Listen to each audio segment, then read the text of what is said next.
ಸ್ನೇಹಿತರೆ ನಮಸ್ಕಾರ. ಈ ವಿಡಿಯೋದಲ್ಲಿ ನಾನು ನಿಮಗೆ ಹೇಳ್ತಾ ಇರುವ ಸಿನಿಮಾ ಅಂತಂದರೆ ಒಳ್ಳೆ ಥಿಯೇಟ್ರಿಕಲ್ ಎಕ್ಸ್ಪೀರಿಯನ್ಸ್, ಸಿನಿಮ್ಯಾಟಿಕ್ ಎಕ್ಸ್ಪೀರಿಯನ್ಸ್ ಕೊಟ್ಟಂತಹ ಸಿನಿಮಾ ಅಂತಲೇ ಹೇಳ್ಬೋದು. ಭಗವಂತ ಕೇಸರಿ ಅಂತ ನಟ ತೆಲುಗಿನ ಬಾಲಕೃಷ್ಣ ಅವರ ಬಾಲಯ್ಯ ಅಂತಲೇ ಭಾಳ ಪಾಪ್ಯುಲರು. ಅವರ ಭಗವಂತ ಕೇಸರಿ ಈ ಸಿನಿಮಾ ನೋಡಿದ್ದು ನಾನು OTT ಅಮೆಝಾನ್ ಪ್ರೈಮಲ್ಲಿ. ಥಿಯೇಟ್ರಿಕಲ್ ಎಕ್ಸ್ಪೀರಿಯನ್ಸ್ ಅಂದರೆ ನಾವು ಪರ್ಸ್ನಲ್ಲಾಗಿ ಕೂತ್ಕೊಂಡು ಸಿನಿಮಾನ OTTನಲ್ಲಿ ತದೇಕಚಿತ್ತವಾಗಿ ನೋಡಿದ್ರೆ ಕೂಡ ನಿಜವಾಗ್ಲೂ ಒಳ್ಳೆ ಎಕ್ಸ್ಪೀರಿಯನ್ಸ್ ಪಡ್ಕೋಬೋದು. ಥಿಯೇಟ್ರಲ್ಲಿ ನೋಡಿದ್ದೀರಿ ಇನ್ನೂ ಚೆನ್ನಾಗಿತ್ತು ಅಂತ ಕೂಡ ಅನಿಸುವ ಸಿನಿಮಾ ಭಗವಂತ ಕೇಸರಿ. ಈ ಸಿನಿಮಾ 2023ರಲ್ಲಿ ಬಿಡುಗಡೆ ಆಗಿತ್ತು.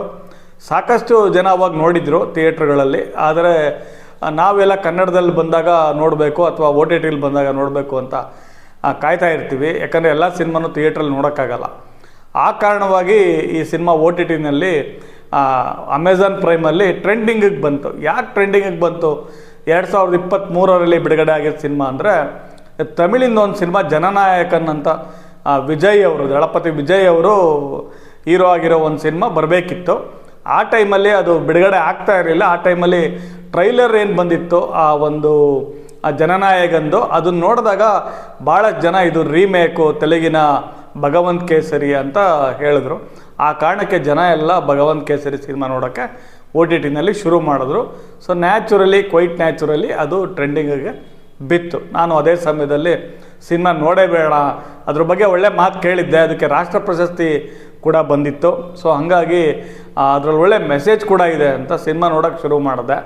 ಆದರೆ ಮಜಾ ಏನಂದರೆ ಸಿನಿಮಾ ಸ್ಟಾರ್ಟಿಂಗಿಂದನೇ ಆ ಪಾತ್ರ ಏನು ಆ ಬಾಲಯ್ಯನ ಪಾತ್ರ ಏನಿದೆ ಆ ಪರಿಚಯ ಮಾಡ್ತಾರಲ್ಲ, ಅಲ್ಲಿಂದನೇ ನಿಮಗೆ ಲಾಸ್ಟ್ ತನಕನೂ ಸಿನಿಮಾ ಮೇನ್ ಮಿಸ್ ಮಾಡ್ದಲ್ಲೇ ಕಂಟಿನ್ಯೂಸ್ ಆಗಿ ನೋಡಬೇಕು ಅನ್ನುವ ಭಾವ ಹುಟ್ಟಾಕಿ ನಿಮ್ಮನ್ನು ಸಿನಿಮಾದಲ್ಲಿ ಒಳಗಡೆ ತೊಗೊಂಬಿಡುತ್ತೆ ನಿಮ್ಮನ್ನು.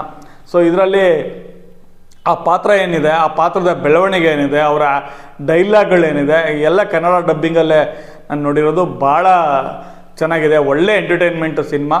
ಜೊತೆಗೆ ಒಳ್ಳೆ ಮೆಸೇಜ್ ಇದೆ, ಮಹಿಳಾ ಸಬಲೀಕರಣ ಅಂತ ನಾವು ಹೇಳ್ಬಿಡ್ಬೋದು.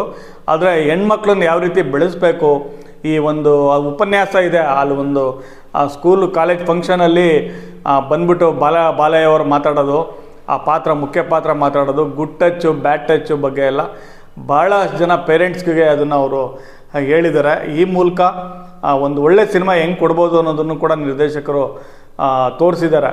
ಇದರಲ್ಲಿ Balakrishna bro I don't care ಅನ್ನೋ ಡೈಲಾಗು ಮತ್ತು ಪಾತ್ರ ಹೇಳುತ್ತೆ, ನಿಜವಾಗ್ಲೂ ಅವನು ಕಿಂಗ್ ಕಾಂಗ್ ಅಂತ. ಇದರಲ್ಲಿ KGF ಸಿನಿಮಾದಲ್ಲಿ ದೊಡ್ಡಮ್ಮ ಅಂತ ದೊಡ್ಡ ಗನ್ ಬರುತ್ತಲ್ಲ, ಅದಕ್ಕಿಂತ ಮುಂದೆ ಲೆವೆಲಲ್ಲಿ ಹೋಗಿ ಇನ್ನೊಂದು ಇದನ್ನು ಆರ್ಮ್ಸ್ನೆಲ್ಲ ಯೂಸ್ ಮಾಡೋದು, ಫೈಟ್ ಮಾಡೋದು ಎಲ್ಲ ತುಂಬ ಚೆನ್ನಾಗಿ ಮಾಡಿದ್ದಾರೆ. ಆ ಇಂಟರ್ವಲ್ಗಿನ್ನ ಮುಂಚೆ 1/4 ಗಂಟೆ ಆ ಬಿಹಾರಿ ಗ್ಯಾಂಗ್ ಅನ್ನೋದನ್ನು ಹೊಡೆಯೋ ಏನಿದೆ 15 ನಿಮಿಷ ತುಂಬ ಫನ್ನಿ ಆಗಿದೆ. ರಾಜಕಾರಣಿಗಳನ್ನೆಲ್ಲ ಯಾವ ರೀತಿ ಎದುರಿಸೋದು, ಈ ರೀತಿಯ ಮತ್ತು ಕಾಡಲ್ಲಿ ನಡೆಯೋ ಫೈಟು, ಆ ಫ್ಲ್ಯಾಶ್ ಬ್ಯಾಕಲ್ಲೇ ಕಥೆನ ಹೇಳ್ತಾ ಹೋಗ್ತಾರೆ ನಿರ್ದೇಶಕರು. ಸೊ ಭಾಳ ಎಂಟರ್ಟೈನ್ಮೆಂಟ್, ಸ್ಟೆಪ್ ಬೈ ಸ್ಟೆಪ್. ಯಾಕೆ ಪೊಲೀಸ್ ಆಗಿದ್ದಂತಹ ವ್ಯಕ್ತಿ ಜೈಲಲ್ಲಿ ಯಾಕಿರ್ತಾನೆ, ಸೊ ಅಲ್ಲಿಂದ ಹೊರಗಡೆ ಬಂದಮೇಲೆ ಏನೆಲ್ಲ ಆಯಿತು, ಈತನ ಹೆಸರು ಕೇಳಿದ್ರೆ ಸಾಕು ಎಲ್ಲ ವಿಲನ್ಗಳು, ಆಮೇಲೆ ಮೇನ್ ವಿಲನ್ ಅವರು ಅರ್ಜುನ್ ರಾಮ್ಪಾಲ್ ಮಾಡಿದರೆ ಆತ ಯಾಕೆ ಎದುರು ಬೀಳ್ತಿರ್ತಾನೆ, ಆತನ ಕಾಲು ಯಾಕೆ ಮುರಿದೋಗಿರುತ್ತೆ. ಸೊ ಈ ಥರ ನಿಜವಾಗ್ಲೂ ಬಾಲಯ್ಯ ಕಿಂಗ್ ಕಾಂಗ್ಗೆ. ಇದರಲ್ಲಿ ಮಗಳು ಪಾತ್ರ ಶ್ರೀಲೀಲಾ ಅವ್ರು ಮಾಡಿದ್ದಾರೆ, ಅವರು ತುಂಬ ಚೆನ್ನಾಗಿ ಮಾಡಿದ್ದಾರೆ. ಆಮೇಲೆ ಇನ್ನೊಂದು ಆರ್ಮಿಗೆ ಸೇರ್ಸೋಕ್ಕಾಗಲ್ವಾ ಹೆಣ್ಮಕ್ಳನ್ನ ಅನ್ನೋದು ಆ ಟ್ರೈನರ್ಗೆ ಕೊಡೋ ರೀಪ್ಲೈ ಏನಿರುತ್ತೆ ಅದ್ರ ಮೂಲಕ, ಮತ್ತು ಆ ಟ್ರೈನರೇ ಈಕೆನ ಟ್ರೈನ್ ಮಾಡಿ ಈಕೆ ಮಗಳು ಸೆಲೆಕ್ಟ್ ಆಗೋದು, ಆತನ ಗುರಿ, ಈ ಹುಡುಗಿ ಯಾರು, ಆತ ಯಾರು, ಯಾಕೆ ಆ ರೀತಿ ಪೊಲೀಸ್ ಆಫೀಸರ್ ಆಗಿದ್ದವರು ಜೈಲಲ್ಲಿ ಇರ್ತಾರೆ. ಮ್ಯೂಸಿಕ್ ಕೂಡ ಭಾಳ ಚೆನ್ನಾಗಿದೆ. ಟೋಟಲಿ ಪೈಸಾ ವಸೂಲ್ ಸಿನಿಮಾ ಅಂತಾರಲ್ಲ ಹಾಗೆ ತಪ್ಪದೆ ನೋಡಿ. ನನಗಂತೂ ಭಾಳ ಇಷ್ಟ ಆಯಿತು. ಕನ್ನಡದಲ್ಲಿ ಡಬ್ಬಿಂಗ್ ಕೂಡ ಚೆನ್ನಾಗಿದೆ, ಅಮೆಝಾನ್ ಪ್ರೈಮಲ್ಲಿ ಲಭ್ಯ ಇದೆ. ತಪ್ಪದೆ ನೋಡಿ ಬಾಲಯ್ಯನವರ ಭಗವಂತ ಕೇಸರಿ. ನಿಜವಾಗ್ಲೂ ಆ್ಯಕ್ಟಿಂಗಲ್ಲಿ ಅವರು king Kong mighty king Kong ಇದೆಯಲ್ಲ ಹಾಲಿವುಡ್ ಮೂವಿದು, ಅದೇ ಸರಿ ಅಂತ ಹೇಳಬೇಕಾಗತ್ತೆ. ಸೊ ಮತ್ತೊಂದು ವಿಡಿಯೋದಲ್ಲಿ ಮತ್ತೊಂದು ಸಿನಿಮಾ ಜೊತೆ ಸಿಗ್ತೀನಿ. Movie matters Kannada YouTube channel. ನಿಮಗೆ ಈ ವಿಡಿಯೋ ಇಷ್ಟ ಆಗಿದ್ರೆ ಸಬ್ಸ್ಕ್ರೈಬ್ ಮಾಡೋದನ್ನ ಮರಿಬೇಡಿ. ಈ ಸಿನಿಮಾ ನೀವು ಆಲ್ರೆಡಿ ನೋಡಿದರೆ ಇದ್ರ ಬಗ್ಗೆ ಕಮೆಂಟ್ ಮಾಡಿ. ಅಂತ ಹೇಳ್ತಾ ನನ್ನ ವಿಡಿಯೋ ಮುಗಿಸ್ತೀನಿ. ನಮಸ್ಕಾರ.